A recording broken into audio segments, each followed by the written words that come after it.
মামলায় অভিযুক্ত সে কিভাবে থানা একটি থানার মতো একটি যেখানে আইন প্রয়োগকারী প্রতিষ্ঠান, সেই প্রতিষ্ঠানের মতো একটি জায়গায় কিভাবে দাওয়াতে পান। আমরা তাদের বলেছিলাম এই বিষয়টাকে ক্লিয়ার করার জন্য আমরা গত 5 তারিখে তাদের একটা সত্য করে একটা জবাব চাই তাদের কাছে আমি লিখিত হবে যে আপনারা ওইখানে কেন সেই মাদক পাচারকারী ব্যক্তি অতিথি হিসেবে গিয়েছিল, কিন্তু আমরা তার কোনো সদুত্তর পাইনি। তার পরিপ্রেক্ষিতে আমরা সিদ্ধান্ত নেই যে যেহেতু আমাদের সাথে যোগাযোগ করা হচ্ছে না এবং তারা আমাদের এইবার কোনো সদুত্তর দিচ্ছে না, সেই জায়গা থেকেই আমাদের একটা কনসার্নের জায়গা তৈরি হয় যে আমরা যে 24 পরবর্তীতে গণঅভ্যুত্থানের পর যে বাংলাদেশটা পেয়েছি, সেই বাংলাদেশে আইন কাঠামো বিচার কাঠামো আসামিদের নিয়েই হচ্ছে, আমরা সাধারণ মানুষ যারা আছে তাদের উপকার হবে।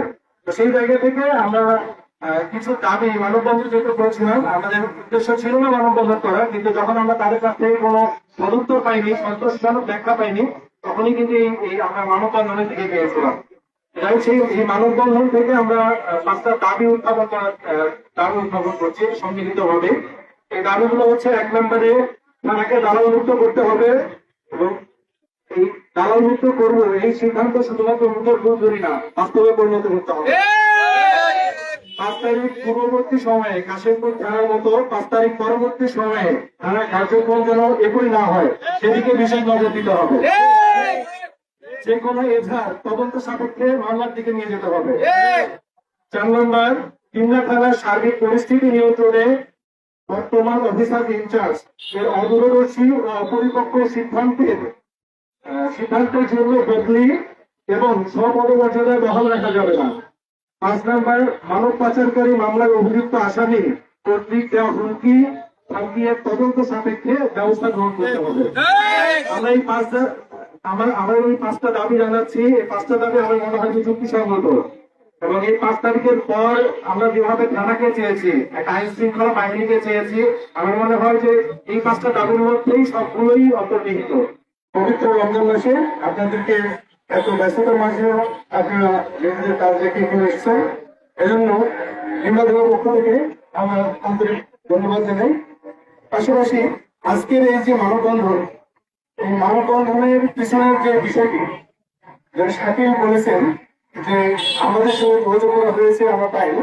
আমি অত্যন্ত দুঃখ প্রকাশ করছি যে আমাদের 1 তারিখ পর আমি আমার পারিবারিক অসুস্থতার কারণে আমাদের দ্রুত যেতে হয়েছে, তারপর আমি সরকারি মোবাইলটা ছেড়ে গিয়েছি, কারোর সঙ্গে যোগাযোগ করতে পারি। তো আজকে যখন আমি আসলাম, আসার পরে যখন বিষয়গুলো সম্পর্কে অবহিত হলাম, তাৎক্ষণিকভাবে আমি যারা এই আন্দোলনের সঙ্গে যুক্তি রাখলাম সেটা ব্যাখ্যা করলে হয়তো বুঝতে পারবেন।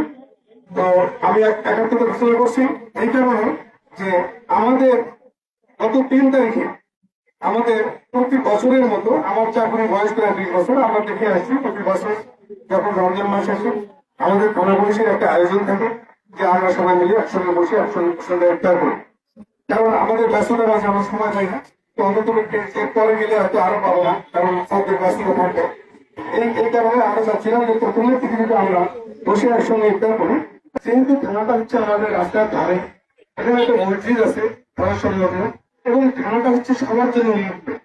আপনি জানেন যে কোনো ব্যক্তি চাইলে তার অভিযোগ বা যে কোনো আইন শৃঙ্খলা সংক্রান্ত যে কোনো পরামর্শ কিংবা অন্য যে কোনো প্রয়োজনে আপনি থানা যেতে পারেন।